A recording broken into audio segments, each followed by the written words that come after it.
얼마 전에 우리 아들이 방금 화면 속 AI랑 완벽하게 대화를 나누더니 엄청 감탄을 하더라고요. 그러면서 묻는 거예요. 엄마, 머지않아 인간끼리 정서적으로 교감하는 것도 완전히 옛날 일이 되는 거 아니에요? 라고요.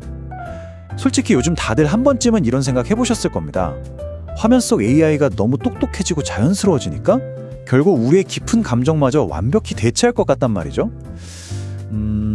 하지만 정말 그럴까요? 인공지능이 결국 내 친구와 가족을 대체할 수 있을까? 자, 여러분은 어떻게 생각하시나요? 오늘 이 해설에서 같이 한번 깊이 파헤쳐 볼 텐데요. 결론부터 시원하게 말씀드리자면 그건 정말 완벽한 착각입니다. 왜냐하면 우리가 흔히 생각하는 진짜 소통은 단순히 스마트폰이나 AI랑 텍스트 메시지를 주고받는 그런 차원의 문제가 아니기 때문이죠. 자, 첫 번째 파트입니다. 1번, 소통에 대한 완벽한 착각. 우리가 보통 카톡 같은 메시지만 잘 전달되면 소통이 끝났다고 믿잖아요. 근데 그거 진짜 큰 착각이거든요. 놀라지 마세요. 우리 실제 대화의 무려 93%는 말이 아닌 비언어적인 부분에서 이루어집니다. 텍스트나 말 자체는 그러니까 전체 소통의 겨우 7%에 불과하다는 뜻이에요. 여기서 아주 중요한 심리학 개념이 하나 등장합니다. 바로 상호주관성인데요. 말이 조금 어렵죠? 쉽게 말해서 인간이 그냥 로봇처럼 데이터를 기계적으로 띡띡 교환하는 게 아니라 진짜로 서로를 이해하게 만드는 아주 끈끈한 기반을 말해요. 말 한마디 꺼내기 전부터 이미 나와 너 사이에 공유되고 있는 감정적이고 주관적인 세계가 존재한다는 거죠. 이 상호주관성이 없으면 아무리 논리적이고 완벽한 문장을 주고받아도 절대 진짜 소통은 이루어질 수 없습니다. 그럼 두 번째 주제로 넘어가 보죠. 2번, 피부는 드러난 뇌. 과연 이 상호주관성이라는 공유된 세계는 어디서부터 싹을 틔우는 걸까요? 놀랍게도 그 시작점은 바로 피부 감각, 즉 터치입니다. 심리학자들은 우리 피부를 아예 드러난 뇌라고까지 부르거든요. 진짜 신기한 게 뭐냐면요. 엄마 뱃속에 있는 태아 시절에 우리 피부세포랑 뇌세포가 완벽하게 똑같은 생물학적 기원에서 출발한다는 거예요. 그러니까 누군가를 다정하게 만진다는 건 곧 상대방의 뇌와 직접 소통하고 있다는 뜻이나 다름없는 거죠. 이걸 정말 기가 막히게 보여주는 유명한 실험이 하나 있어요. 많이들 들어보셨을 해리 할로우의 원숭이 실험인데요. 아기 원숭이들한테 2명의 가짜 엄마를 만들어줬어요. 하나는 생존을 위한 우유를 주지만 차가운 철사로 만든 엄마고요. 다른 하나는 우유는 안 주지만 아주 부드러운 천으로 덮인 헝겊 엄마였죠. 결과가 어땠을까요? 갑자기 무서운 소리가 나거나 공포스러운 상황이 닥치니까 아기 원숭이가 밥을 주는 철사 엄마를 완전히 무시해버리고 부드러운 촉감을 주는 헝겊 엄마한테 필사적으로 달려가서 꽉 안기는 거예요. 생존보다도 촉각을 통한 정서적 위로가 먼저라는 걸 보여주는 정말 엄청난 결과죠. 자, 그럼 이 터치가 우리 신경계에 어떤 마법을 부리는지 재미있는 통계를 하나 말씀드릴게요. 무려 20%입니다. 미국의 한 연구를 보면 식당 웨이터가 영수증이나 카드를 건넬 때 손님의 어깨나 손을 본인도 모를 정도로 아주 살짝 스치듯 건드리기만 했는데도 팁이 20%나 쑥 올라갔다고 해요. 대박이죠? 이게 왜 그러냐면 물리적인 터치가 우리 척수를 타고 올라가는 고통이나 불안 신호의 스위치를 말 그대로 찰칵하고 꺼버리기 때문이에요. 터치야말로 마음을 다독이는 가장 확실하고 강력한 생물학적 처방전인 겁니다. 이쯤 되면 우리 아들처럼 이렇게 반박하시는 분들 꼭 계실 거예요. 저도 하루 종일 스마트폰 화면 터치하는데요? 맞아요, 하긴 하죠. 근데 기계에 그 뻣뻣한 유리를 두드리는 건 사실 소통이라기보다는 굉장히 일방적이고 폭력적인 타격에 가깝거든요. AI 기기는 피부가 느끼는 압력, 미끄러움, 형태, 온도 이걸 동시에 입체적으로 처리하는 능력이 아예 없어요. 게다가 상처가 나고 달아도 스스로 재생하는 살아있는 세포의 기적? 이건 절대 모방할 수 없죠. 인간의 피부가 나누는 온기를 기계가 대체한다는 건 애초에 말이 안 되는 불가능한 미션입니다. 세 번째 파트입니다. 3번, 가짜 미소와 감각교차. 자, 이제 피부를 넘어서 시각적인 연결로 한번 가볼까요? 우리는 본능적으로 서로의 감성을 거울처럼 싹 비추고 조율하도록 뇌가 세팅되어 있어요. 누군가 앞에서 활짝 웃으면 나도 모르게 피식 따라 웃게 되고 찡그리면 같이 미간이 찌푸려지잖아요. 그래서 진짜 얼굴 표정, 그중에서도 진심이 뚝뚝 묻어나는 표정으로 정서를 튜닝하는 게 너무나도 중요합니다. 화면에 이 두 가지 미소를 한번 쓱 비교해 보시겠어요? 왼쪽은 눈가에 주름이 쫙 지면서 진심으로 눈동자까지 함께 웃고 있죠. 이게 바로 뒷셈 미소고요. 오른쪽은 입꼬리만 기계적으로 싹 올라간 가짜 빼남 미소예요. 근데 안타깝게도 요즘 현대사회는 타인과 이렇게 깊게 감정을 튜닝하는 걸 피곤해합니다. 그냥 비행기 승무원분들처럼 정서적인 거리를 딱 두고 겉으로만 친절한 가짜 미소로 소통을 퉁치려고 하죠. 요즘 젊은 친구들이 전화 통화하는 걸 무서워하고 이모티콘 뒤에 숨으려는 것도 사실은 이런 진짜 감정이 쾅 부딪히는 걸 피하고 싶어서거든요. 그렇다면 우리는 이 진실된 교감을 애초에 어떻게 배우는 걸까요? 여기서 진짜 인간만이 할 수 있는 맛업 같은 일이 일어납니다. 바로 감각의 교차 편집인데요. 1단계, 아기가 환하게 웃을 때 엄마도 똑같이 얼굴로 웃으면서 감정을 물리적으로 공유해요. 그러다 2단계, 엄마가 어느 순간 그 시각적인 미소를 아이고 스마일 하는 청각적인 소리로 싹 번역해서 돌려주죠.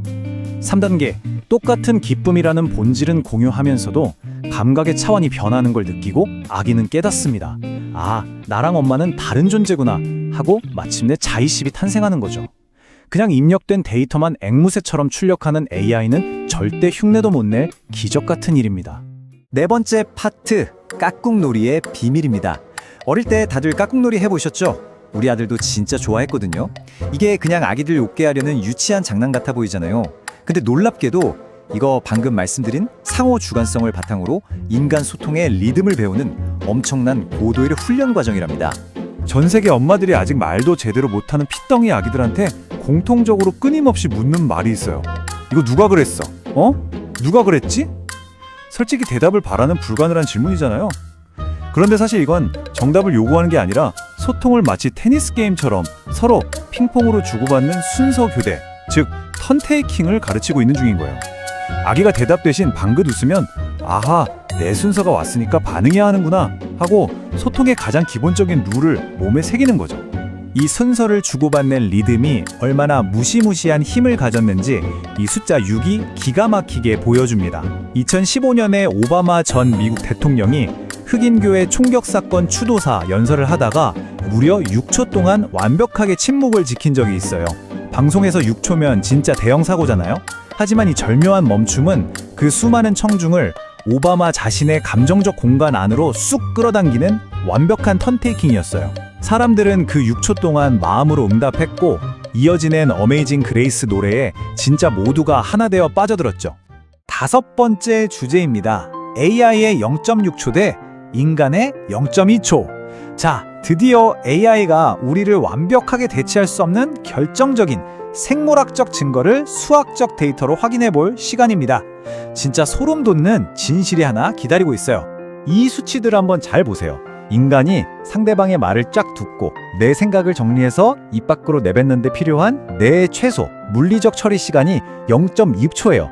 그런데 우리가 실제로 핑퐁하면서 대화할 때 서로의 순서를 넘겨봤는데 걸리는 시간은 고작 0.2초밖에 안 됩니다.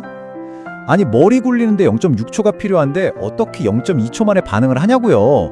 말이 안 되잖아요? 이게 가능한 이유는 딱 하나예요. 우리가 상대방 말을 끝까지 다 듣고 계산하는 게 아니라 이미 상대의 감정 공간 안에 푹 빠져서 말이 끝나기도 전에 다음 흐름을 미리 예측하고 공감하고 있기 때문이에요. 반면 AI는 어떨까요?